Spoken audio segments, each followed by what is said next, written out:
అన్నదాత అన్నదాత మీ అన్నదాత, చెమటోడ్చి ఆహారాన్నందించే రైతన్నా, అనునిత్యం నీ కండదండగా నిలిచే నేస్తం ఎవరన్నా. అన్నదాత అన్నదాత మీ అన్నదాత.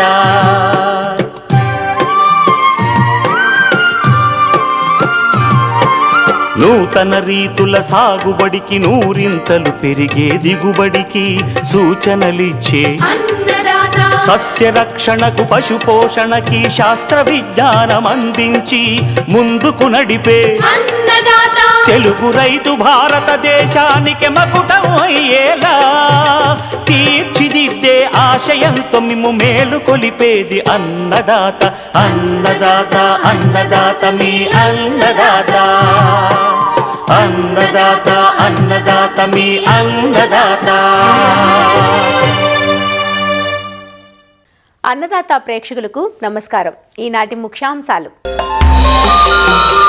కడప జిల్లాలో పంటల సాగుపై ఎల్ నినో ప్రభావం, అధిగమించే మార్గాల గురించి శాస్త్రవేత్తతో ముఖాముఖి. మొక్కజొన్న సాగులో ఎరువులు, నీటి యాజమాన్యం. ఇంకా జై కిసాన్ వ్యవసాయ సమాచారం.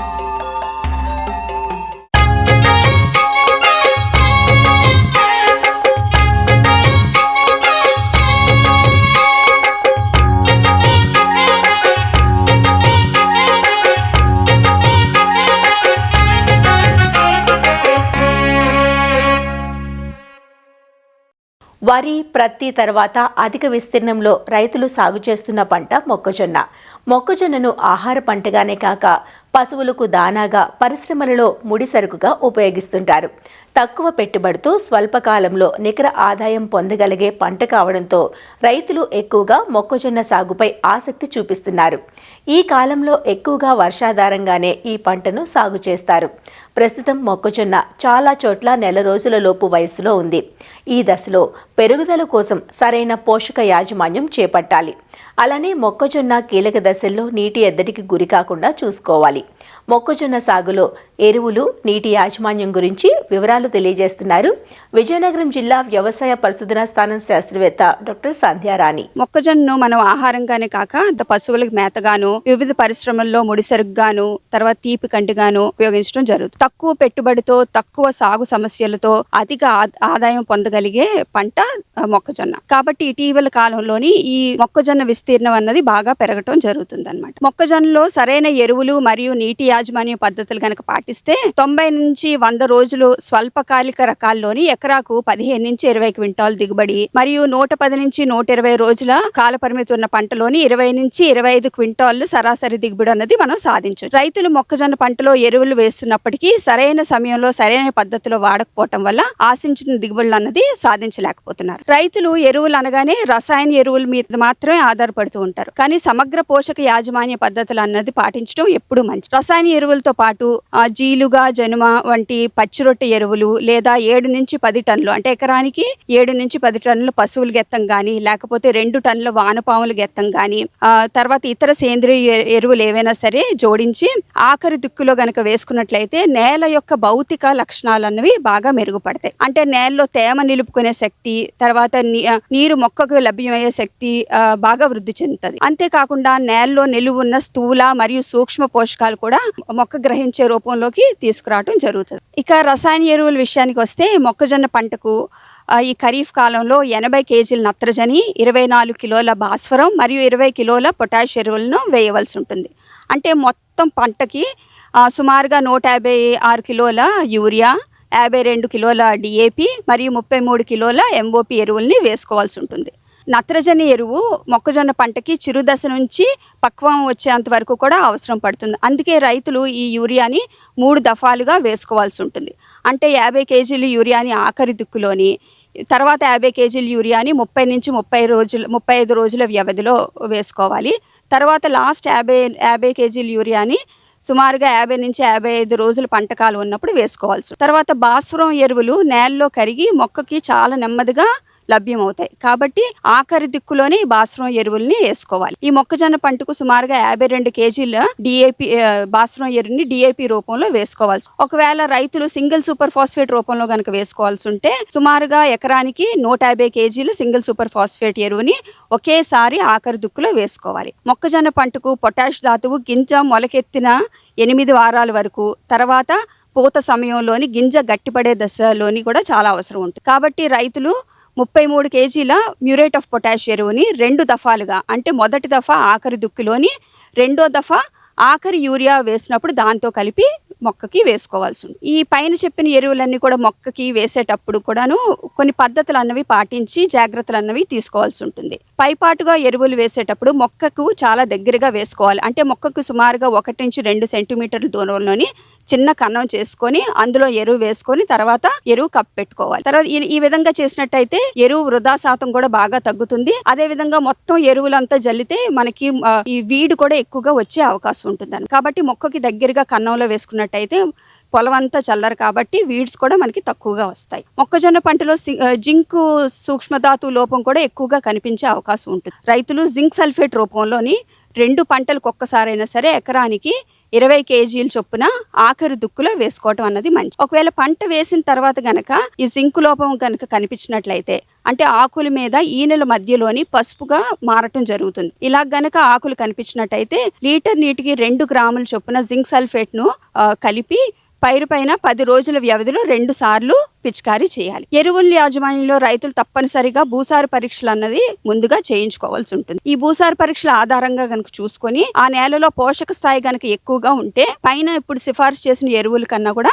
ఒక 30% వరకు ఎరువులు తగ్గించుకో. అయితే ఒకవేళ పోషకాలు కనుక తక్కువ ఉంటే ఒక 30% పెంచుకొని ఎరువులు వేసుకోవాల్సి ఉంటుంది. ఇలా గనుక చేసుకున్నట్లయితే రైతులు ఖర్చు కూడా పంటకి బాగా తగ్గించుకోవచ్చు, అలాగే పంట దిగుబడి కూడా పెంచుకోవచ్చు. ఇక ఈ మొక్కజొన్న పంటలో నీటి యాజమాన్యం గనుక చూసుకున్నట్లయితే మనం ఈ పంటకి మొత్తం కాలంలోని 500 నుంచి 60 మిల్లీమీటర్ల నీరు అన్నది అవసరం పడుతుంది. ఈ పంట కాలంలో సుమారుగా 6 నుంచి 8 నీటి తడులు అనేది తప్పనిసరిగా ఇవ్వాలి. విత్తేటప్పుడు గింజ మొలకెత్తడానికి 1 తడి ఇవ్వాల్సి ఉంటుంది. తర్వాత విత్తిన 15 రోజులకు, అంటే సుమారుగా 5 ఆకులు వచ్చేటప్పుడు 2వ తడి అన్నది ఇవ్వాలి. తర్వాత 30 నుంచి 35 రోజులు, అంటే పంట మోకాలెత్తు వరకు వచ్చినప్పుడు ఇంకా తర్వాత 3వ తడి ఇవ్వాల్సి ఉంటుంది. ఆ తర్వాత తడులన్నీ కూడా పూత దశలోని, పూత వచ్చిన 15 రోజులకి, తర్వాత గింజ పాలు పోసుకునే దశలోని, అలాగే గింజ గట్టిపడే దశలోని నీటి తళ్ళు తప్పనిసరిగా ఇచ్చుకోవాలి. ముఖ్యంగా ఉదయం గనక మనకు లేవగానే ఆకులు చుట్టుకున్నట్లు కనిపిస్తే ఆ పంటకి నీటి ఆవశ్యకత ఉన్నదాన్ని గుర్తించి తప్పనిసరిగా నీటి తళ్ళు ఇవ్వాల్సి ఉంటుంది. ఈ విధంగా రైతులు ఎరువుల యాజమాన్యం మరియు నీటి యాజమాన్యం గనక మొక్కజొన్న పంటలో సరిగ్గా చేసుకున్నట్లయితే ఆశించిన దిగుబడులు అనేవి, అంటే సుమారుగా ఖరీఫ్ సీజన్ లో 20 నుంచి 25 క్వింటాల దిగుబడి అనేది తప్పకుండా రైతులు సాధిస్తారు.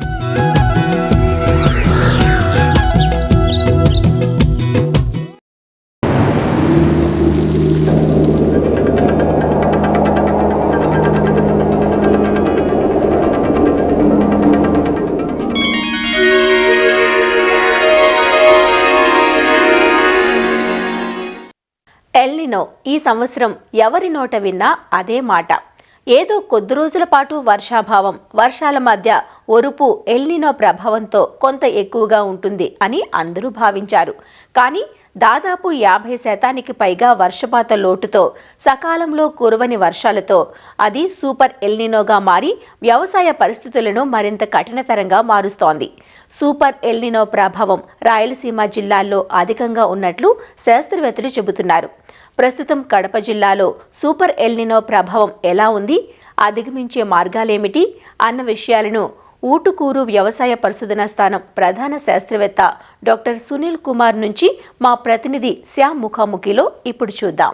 సార్, ప్రస్తుతం కడప జిల్లాలో ఈ సూపర్ ఎల్నినో ప్రభావం ఏ విధంగా ఉంది, వర్షాభావ పరిస్థితులు కానీ ఎట్లా ఉన్నాయి? కడప జిల్లాలో చూసుకున్నట్లయితే జూన్ మాసంలో 59.8 ఎంఎంకి గాను మనకు ఓన్లీ 40 ఎంఎంఏ రావడం జరిగింది. అంటే దాదాపుగా 26% తక్కువ వర్షపాతం నమోదైంది. జూలైలో మనకి 59.1 ఎంఎంకి గాను ఓన్లీ 16.8 ఎంఎంఏ రావడం జరిగింది. అంటే దాదాపుగా 68% తక్కువ నమోదు రావడం జరిగింది. జూన్లో కొద్దిపాటికి వచ్చిన వర్షానికి వేరుశెనగ, మనకి మినుము ఇట్లాంటి పైర్లు, కంది, ఆమ్దము ఇటువంటి 4 పైర్లలో కూడా కొద్దిగా రైతులు సాగు చేసుకోవడం జరిగింది. సో వాటికి కూడా ఇప్పుడు మనకి జూలైలో కొద్దిగా 19 నుంచి 20 mm అక్కడక్కడ కొన్ని మండలాల్లో కురవడం జరిగిందనమాట. సో వాటి వరకు చూసుకున్నట్లయితే కొద్దిగా ఈ పైర్లకి కొంచెం మేలుగానే ఉంటుంది, అవి కొంచెం బతకడానికి బాగానే ఉంటుంది. అదేవిధంగా ఈ వర్షాన్ని రైతులు ఎవరు కూడా మిస్ చేసుకోకుండా ఖచ్చితంగా ఇప్పుడు తక్కువ కాల పరిమితి ఉన్నటువంటి రకాలు, అంటే ఫర్ ఎగ్జాంపుల్ చూసుకున్నట్లయితే వేరుశనగ వేసుకుంటే అది ఆల్మోస్ట్ మనకు 100 to 110 days పడుతుంది. కాబట్టి అంతవరకు మధ్యలో మనం ఈ సూపర్ ఎల్నినో ఎఫెక్ట్ ఆల్మోస్ట్ మనకు సెప్టెంబర్ అక్టోబర్ వరకు ఉంటుంది. కాబట్టి మనం తప్పకుండా తక్కువ కాల పరిమితి ఉండేటువంటివి ప్లస్ వర్షం పైన ఎక్కువ డిపెండ్ కాకుండా ఉండేటువంటి పైర్లు, వాటిలో తక్కువ కాల పరిమితి ఉండే రకాలు వేసుకోవడమే చాలా జాగ్రత్తగా రైతులు తీసుకోవాల్సిన పరిస్థితి ఉంటుందన్నమాట.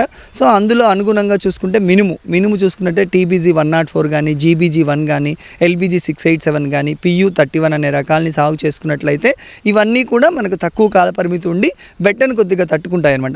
అదేవిధంగా భూమిలో మనకి పప్పు జాతి మొక్కలు వేసుకోవడం వల్ల నత్రజని ఎక్కువగా వర్షం లేకుండా అవైలబిలిటీ కాకపోయినా కూడా మనకు అది మొక్కకి అందేటువంటి పరిస్థితి ఉంటుంది. ఇంకా బెట్ట పరిస్థితులు కంటిన్యూస్గా మనకు సెప్టెంబర్ అక్టోబర్ వరకు ఉంటాయి. కాబట్టి పైపాటుగా మనం పిచికారీ కూడా చేసుకోవచ్చు. 319 అనేది 10 గ్రాములు 1 లీటర్ నీటికి 15 రోజుల వ్యవధిలో 2 సార్లు పిచికారీ చేసుకున్నట్లయితే డైరెక్ట్గా మనకు పోషకాలు మొక్కకు అందుతాయి. అదేవిధంగా తేమ కూడా భూమిలో వర్షం రాని పరిస్థితుల్లో కూడా తేమను కొంచెము తట్టుకొని ఆ మొక్కలు నిలబడి పైరు మనకు మంచి దిగుబడి ఇచ్చే అవకాశం ఉంటుంది. పైరు పూత వచ్చిన తర్వాత కూడా 13-0-45 అనేది చూసుకున్నట్లయితే ఆల్మోస్ట్ అది 10 గ్రాములు 1 లీటర్ నీటికి కలిపి పిచికారీ చేసుకొని మనం పైరును కాపాడుకోవడానికి వీలుంటుంది. ఇది అన్ని రకాల పైర్లలో కూడా మనం చేసుకోవచ్చు. ఈవెన్ మనం వరిలో చూసుకున్నా కూడా వరిలో మనకి కాలువ కింద మనం ఫర్ ఎగ్జాంపుల్ కేసీ కెనాల్ బెట్లో ఈసారి నీళ్ళే రావు. సో అది పక్కన పెట్టుకుంటే బోర్ల కింద బావుల కింద వరి సాగు చేసుకున్నటువంటి రైతు సోదరులు గమనించాల్సింది ఏంటంటే మన భూగర్భ గల్లాలు కూడా ఈ సూపర్ ఎల్నినో ఎఫెక్ట్ వల్ల లోపల ఉన్నటువంటి తేమ శాతం అంటే తగ్గిపోయి బోర్లలో కూడా నీళ్ళు ఇంకిపోయే ప్రమాదం ఉంది. సో అటువంటి పరిస్థితుల్లో మనం ఉన్న నీటిని కూడా జాగ్రత్తగా వినియోగించుకోవడానికి కంటిన్యూస్గా, అంటే మనకు వెన్ను వచ్చేంత వరకు కంటిన్యూస్గా నీళ్లు పెట్టాల్సిన అవసరం ఉండదు. పొలం నీళ్లు తీసేసి మళ్ళీ మనం నెరలు పోకముందుగా మళ్ళీ ఒకసారి నీళ్లు పెట్టుకోవడం, ఈ విధంగా చేసుకోవడం వల్ల ఏమవుతుందంటే నీటి వినియోగం కొద్ది వరకు తగ్గి మళ్ళీ మనం రబీలో ఏదైనా పైరు సాగు చేసుకోవడానికి కూడా రైతులకు అనుకూలంగా ఉంటుంది. ప్లస్ ఇటువంటి పరిస్థితుల్లో బెట్ట పరిస్థితి ఎక్కువ ఉన్నప్పుడు మనకు వరిలో చూసుకున్నట్లయితే ఆకు నల్లి, అంటే ఇది బెట్ట పరిస్థితులు ఎక్కువ ఉన్నప్పుడు ఆకులు ఉన్నటువంటి రసాన్ని అంతా పీల్చేస్తూ తెల్లగా అయిపోతాయి ఆకులు. సో వీటిని నివారించుకోవడానికి కూడా మళ్ళీ మనం మందులు పిచికారీ చేసుకోవాల్సి ఉంటుంది. సో వీటన్నిటికి కూడా మనం ఆల్టర్నేట్గా నీళ్లు ఇచ్చి తీసుకుంటూ ఉన్నటువంటి పరిస్థితి, లేదా పైపాటుగా 13-0-45 అనేది 10 గ్రాములు 1 లీటర్ నీటికి పిచికారీ చేసుకున్నట్టయితే పంట పైన ఉన్నటువంటి సూక్ష్మ వాతావరణం కూడా కొద్దిగా చల్లదనం ఇచ్చి మొక్కలు బాగా ఎదిగి మంచి దిగుబడి ఇచ్చేదానికి వీలుంటుంది. ఇటువంటి విపత్కర పరిస్థితుల్లో మనం అది ఖచ్చితంగా పాటించాల్సి ఉంటుంది. దాంతోపాటు ఐరన్ డెఫిషియన్సీ అనేది ప్రస్ఫుటంగా చాలా గ్రామాల్లో మనం గమనిస్తున్నాం. సో దాన్ని నివారించుకోవడానికి అన్నబేది ఫెర్రస్ సల్ఫేట్ అని దొరుకుతుంది, అది 5 గ్రాములు. దాంతోపాటు నిమ్మ ఉప్పు సిట్రిక్ యాసిడ్ అని దొరుకుతుంది, అది 0.5 గ్రాములు. ఈ రెండు కలిపి 15 రోజుల వ్యవధిలో 2 సార్లు పిచికారీ చేసుకోగలిగితే మనం తప్పకుండా ఐరన్ డెఫిషియన్సీ అనేది కూడా మనం నివారించుకోవడానికి వీలుంటుంది. ప్రస్తుతానికి కడప జిల్లాలో ఏ మండలాల్లో చాలా లోటు వర్షపాతం కొనసాగుతుంది, ఆ మండలాల్లో ఇప్పుడు పరిస్థితి ఎట్లా ఉంది? ఇప్పుడు మనం ఫర్ ఎగ్జాంపుల్ చూసుకున్నట్లయితే జిల్లాలో ఆల్మోస్ట్ అన్ని మండలాల్లో 40 మండలాలు చూసుకున్నట్లయితే అన్ని చోట్ల కూడా డెఫిసిటే ఉంది. కాకపోతే రేంజ్ అనమాట, కొన్ని చోట్ల 20%, 30%, కొన్ని చోట్ల 100% కూడా ఉన్నాయి. అట్లాంటి డెఫిసిట్ మండలాలు చూసుకున్నట్లయితే తొండూరు, సింహాద్రిపురము, పెద్దముడియము, ముద్దనూరు, వేముల, వేంపల్లి, కమలాపురము, విఎన్పల్లి, మళ్ళీ ఇటు సైడ్ వస్తే కలసపాడు, భీమటము, ఇట్లా డిఫరెంట్ మండల్స్లో కాసినాయన ఈ మండలాలంతా కూడా చాలా వరకు మోర్ దాన్ 50% కంటే ఎక్కువ వర్షపాతం తక్కువ ఉంది. ఇటువంటి పరిస్థితుల్లో మనం చూసుకోవాల్సింది ఏంటంటే రైతు సోదరులందరూ కూడా తప్పకుండా ఏదో ఒక పైరు ఖరీఫ్లో సాగు చేసుకున్నట్లయితే వాళ్ళు రైతు అంతా కూడా వ్యవసాయం పైన ఆధారపడి ఉంటాడు. కాబట్టి ఈ మినుము, పెసర ఇవన్నీ కూడా వెళ్ళొచ్చు. కంది కూడా ఆల్మోస్ట్ ఆగస్టు 15 వరకు కంది, వేరుశెనగ అంటే మనం అందరికీ కూడా వేరుశెనగ వద్దనే చెప్తున్నాము, మిగతా పైర్లు పోవచ్చు అనమాట. సో కంది డెఫినెట్గా మనకు ఆల్మోస్ట్ సెప్టెంబర్ వరకు కూడా కంది వెళ్ళొచ్చు, సెప్టెంబర్ 1వ తారీఖు వరకు సెప్టెంబర్ పోవచ్చు. ఆమ్దం కూడా అప్పటి వరకు పోవచ్చు అనమాట. అది దాటిన తర్వాత అయితే అట్లీస్ట్ ఉలవైనా పోవచ్చు. సరే, ఈ సూపర్ ఎల్నినో ప్రభావం వల్ల ఎంతకాలం వరకు ఈ వర్షాలు లోటు వర్షపాతం ఇది కొనసాగే అవకాశం ఉంటుంది? ఇప్పుడు మనకు వచ్చిన ఇన్ఫర్మేషన్ ప్రకారం వాతావరణ శాఖ నుంచి చూసుకున్నట్లయితే ఆల్మోస్ట్ సెప్టెంబర్ అక్టోబర్ వరకు కూడా ఇది కంటిన్యూ అవుతుంది. నైరుతి ఋతుపవనాల పైన ఇప్పుడు ఎఫెక్ట్ బాగా పడింది, సౌత్ వెస్ట్ మాన్సూన్ పైన. మన జిల్లాలో చూసుకుంటే ఎప్పుడు కూడా మనకి అక్టోబర్ నవంబర్ డిసెంబర్లో మనకి ఈశాన్య ఋతుపవనాలు చాలా బాగా వస్తాయి. చాలా బాగా వచ్చి మనకి రైతులందరూ కూడా శనగ కానీ జొన్న కానీ మిగతా పైర్లన్నీ కూడా చాలా బాగా సాగు చేసుకునే వాళ్ళు. డెఫినెట్గా దానిపైన కూడా ఎఫెక్ట్ ఉండనేది వాతావరణ నిపుణులు ఖచ్చితంగా చెప్తున్నారు. సో అటువంటి పరిస్థితులు మనం ఏంటంటే ఖరీఫ్తో పాటు రబీలో కూడా పంటలు సాగు చేసుకునే దానికి ఉన్నటువంటి తేమను ఉన్నటువంటి మినిమం మాయిశ్చర్ అయినా సేవ్ చేసుకోవడానికి రైతులందరూ చేయాల్సి ఉంటుంది. శనగ వేసుకునే రైతులు కూడా రబీలో ఈ జీలుగా జనుము కానీ PMDS అంటున్నారు, అది కూడా వేసుకున్నట్లయితే కొద్దిగా మాయిశ్చర్ని కంట్రోల్ ఆరిపోకుండా పొలంలో ఉండేటట్టు కూడా చేసుకోవచ్చు అనమాట. కేసీ కెనాల్ బెల్ట్లో అంతా కూడా మనము నీళ్లు రావు అనే విషయం అయితే క్లియర్గా తెలుస్తుంది. మనకు పైన నిండలేదు కాబట్టి కిందికి రావు. సో ఇట్లాంటి పరిస్థితుల్లో మనం ఏం చేయాల్సి ఉంటుంది, ఆల్టర్నేట్గా వరికి బదులు జొన్న కానీ నువ్వులు మినుము ఇటువంటి పైర్లు వేసుకోవచ్చు. సమ్మర్ కాటన్ ఎక్కువ మన జిల్లాలో ఆల్మోస్ట్ 4000 హెక్టార్ల వరకు సమ్మర్ కాటన్ ఉంది. అంటే మార్చిలో వేసింటారు, ఇప్పుడు అంతా కూడా పూత మరియు పింద దశలో ఉంది. ఈ పచ్చదోమ డ్యామేజ్ అనేది చాలా ఉంది. సో దానికి నివారణకు గాను ఫిప్రోనిల్ అనే మందు 2 ml 1 లీటర్ నీటికి కలిపి దాంతోపాటు కూడా మళ్ళీ 13-0-40 పొటాషియం నైట్రేట్ అనేది 10 గ్రాములు కలిపి పిచికారీ చేసుకున్నట్లయితే రసం పీల్చే పురుగులతో పాటు మనకు ప్రస్తుతం ఉన్న బెట్ట పరిస్థితి చల్లదనం వచ్చేదానికి కూడా ఒక 10 రోజుల వరకు ఈ పొటాషియం నైట్రేట్ అనేది పనిచేస్తుంది. ఇప్పుడున్న ఈ వాతావరణ పరిస్థితి ఇప్పుడు స్టాండింగ్ క్రాప్స్కు మంచిది కాదు కదా అనేది రైతులు చెప్తున్నారు సార్.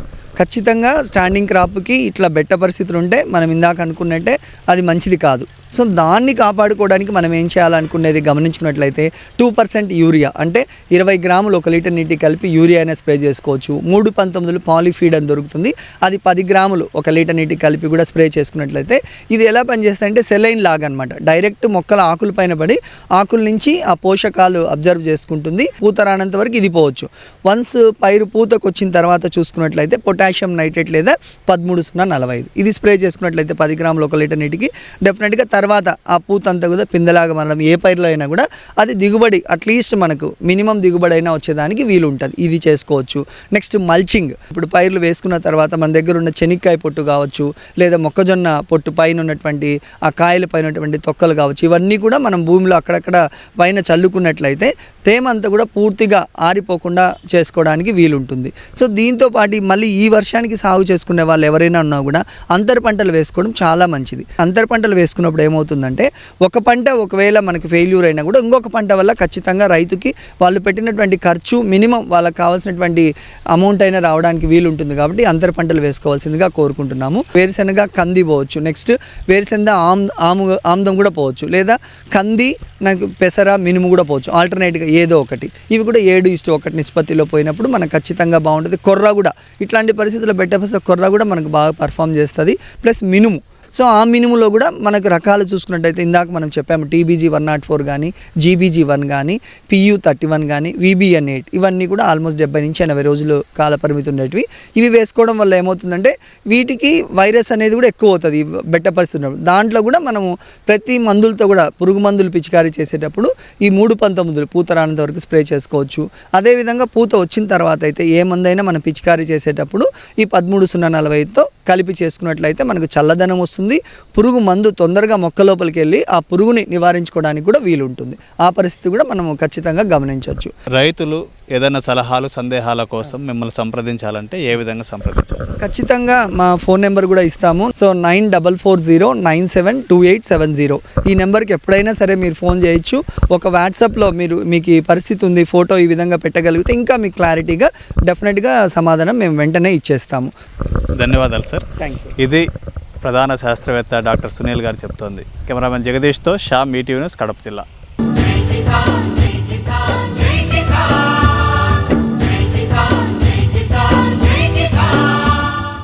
వ్యవసాయ సమాచారం ఇప్పుడు జై కిసాన్లో చూద్దాం.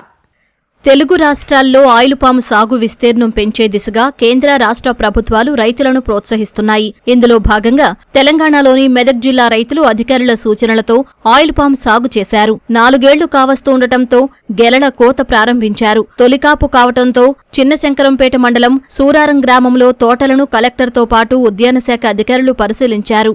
ఆయిల్ పామ్ సాగు రైతులకు దీర్ఘకాలం ఫలసాయాన్ని అందిస్తుందని, నీటి వసతి ఉన్న రైతులు ఆయిల్ పాముకు మళ్లాలని సూచిస్తున్నారు. 2026-27 సంవత్సరానికి గాను జిల్లాకు 2500 ఎకరాల లక్ష్యం నిర్దేశించినట్లు వివరించారు. సూరారం విలేజ్ శంకరంపేట మండలం విజిట్ చేయడం జరిగింది. ఇక్కడనే మనకి జీకే సత్యనారాయణ రైతు వాళ్ళే 2023లో నాటిన ఆయిల్ పామ్కి ఈరోజు హార్వెస్టింగ్ అయింది. దీంతో పాటు ఇంటర్ క్రాపింగ్లో కూరగాయలు కానీ వేరే పంట కూడా చేశారు. రిలీఫ్ ఫార్మ్ కంపెనీ తరఫు నుంచి ఫ్యాక్టరీ కూడా ఎస్టాబ్లిష్ చేస్తున్నాము. సో ఇక్కడే రైతుల నుంచి కలెక్ట్ చేసి వాళ్ళ ప్రొసెసింగ్ కూడా చేసుకోవచ్చు. ఇప్పుడు కలెక్ట్ చేసి మనం సిద్దిపేటకి పంపిస్తున్నాము. సో దట్ అక్కడ మనకి ప్రొసెసింగ్ కూడా అయిపోతుంది. మనకి వరి కాకుండా వేరే పంటల గురించి ఆలోచిస్తే, ఎస్పెషల్లీ ఆయిల్ పామ్ గురించి ఆలోచిస్తే రైతులకు కూడా నష్టం ఉండొద్దు, ప్లస్ వీళ్ళకి ఎక్కువ ఆదాయం రావడానికి అవకాశం ఉంటుంది. నెల్లూరు జిల్లాలో వరి సాగు చేసిన రైతులు సకాలంలో ఎరువులు అందడం లేదంటూ ఆందోళన చెందుతున్నారు. జిల్లాలో ఎడగారు సీజన్కు సంబంధించి దాదాపు 2 లక్షల ఎకరాలలో రైతులు వరి సాగు చేశారు. కోవూరు, సర్వేపల్లి నియోజకవర్గాల్లో అధిక విస్తీర్ణంలో పంట వేశారు. అయితే ఈ ఏడాది ఎరువుల ధరలు పెరగడంతో పెట్టుబడులు పెరిగాయని ప్రభుత్వం నూతనంగా ప్రవేశపెట్టిన ఏపీఏఐఎంఎస్ యాప్ ద్వారా సక్రమంగా ఎరువులు అందడం లేదంటూ వాపోతున్నారు. పోయినసారి 1300కి ఇచ్చారు ఎరువు, ఈ డిఏపి 1400కి. 1500 యాప్ అంటారు, అది అంటారు, ఇది అంటారు. ఆధార్ కార్డు నెంబర్ కొడితే మా బతుకులన్నీ మీ చేతిలో ఉంటాయి. దానికి యాప్ అనేది ఇది ఎందుకు మమ్మల్ని ఇబ్బంది పెట్టడం తప్పితే, ఒడ్లు 5 నెలలు బండి చేస్తే ఆడ వాన చిన్న ముబ్బు వేస్తాలు 15 నెలలు నూడిలో 11,000కి ఇస్తావా, 10,000కి ఇస్తావా, 9,000కి ఇస్తావా అని మాట్లాడుతారు. ఎరువుల ధరలు ఎక్కువగా ఉన్నాయి. పిండి కట్టలు మనకి అందుబాటులో ఇవ్వట్లేదు సరిగ్గా. గవర్నమెంట్ రేట్లు ఎక్కువ పెట్టేసింది. ఏ కట్ట ఎత్తుకున్నా కానీ 2,000 రూపాయల పైనే తీసుకుంటున్నారు. మనం ముందుగా వేయాల్సి ఉంటే వాళ్ళు ఎనర్జీకి కట్టలు ఇస్తున్నారు. ఆ యాప్ కూడా సరిగ్గా లేదన్న. అదే యూరియా వచ్చేసి గతంలో 260 ఉండింది, ఇప్పుడు 320 తీసుకుంటున్నారు. డిఏపి వచ్చేసి 1200 ఉంటే 1500 దాకా తీసుకుంటున్నారు. 20కి 2,100, 316 2,100 తీసుకుంటున్నారు. పురుగు మందుల పరిస్థితి అవి కూడా ఇంకా బాగా పెరిగిపోయినాయి. గత ఏడాది కంటే యూరియా, డిఏపి ధరలు పెరగడంతో ఎరువుల కొనుగోలు భారంగా మారిందంటూ ఆందోళన చెందుతున్నారు. సకాలంలో ఎరువులు అందక బయట మార్కెట్లో అధిక ధరలకు కొనుగోలు చేయాల్సి వస్తోందంటూ వాపోతున్నారు. ఎరువుల పరిస్థితి అయితే దారుణంగానే ఉంది. ఎకరాకి 30 కేజీలు ఇస్తానని చెప్తున్నారు. అది కూడా 3 ఇడతలంట. ఆ 3 ఇడతల్లో కూడా 17 రోజులకి వాళ్ళు ఇచ్చే పిండి కూడా మనకు సాలదు.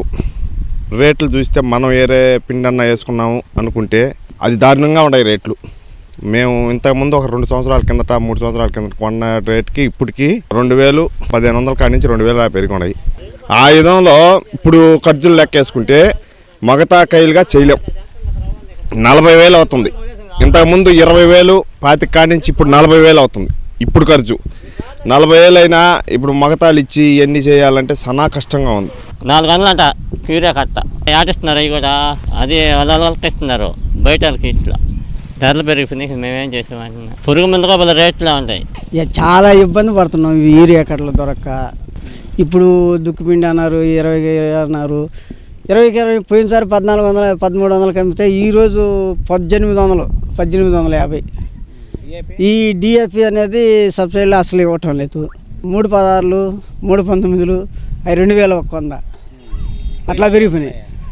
అవి పోయిన సంవత్సరం వచ్చి 1,400, 1,500 అమ్మినారు. యాప్లో పేరు లెక్కాల ఇవ్వాలంటున్నారు. మరి అప్పుడు పరిస్థితి ఏంది, అవి ఎక్కటంలే. ఎరువుల వల్ల ఇబ్బంది ఏంటంటే ఈగుంటే పైర్లు చూడు ఎట్టున్నాయో. ఆ పైరు యూరియా లేకపోయా, అవి ఏమంటే మళ్ళీ ఎర్ర రంగు వచ్చేస్తే మైట్స్ పడిపోయా, ఆ మందులు కొడితే పైరుని జాగిపోతుండే. మళ్ళీ అదేమనంటే నేము యూరియా వాడుకోండి అంటారు. రైతు పండించిన పంటలకు ఏటికేటికి గిట్టుబాటు ధరలు తగ్గుతూ ఉంటే ఉత్పాదకాల ధరల్లో మాత్రం నియంత్రణ లేదంటూ రైతులు వాపోతున్నారు. ధరల నిర్ణయాధికారం రైతులకు ఉంటేనే సాగు మిగులుబాటు అవుతుందంటూ తమ అభిప్రాయం వ్యక్తం చేస్తున్నారు. మరిన్ని విభిన్న అంశాలతో రేపటి అన్నదాతలో మళ్ళీ కలుసుకుందాం. నమస్కారం. అన్నదాతలు తమ సందేహాలు సమస్యలను 18004254085 టోల్ ఫ్రీ నంబర్లో ఉదయం 10 నుంచి 11 గంటల మధ్య పని దినాలలో సంప్రదించగలరు. ఈ కార్యక్రమాన్ని యూట్యూబ్లో www.youtube.com/అన్నదాత ఈటీవీ లింక్ ద్వారా వీక్షించవచ్చు.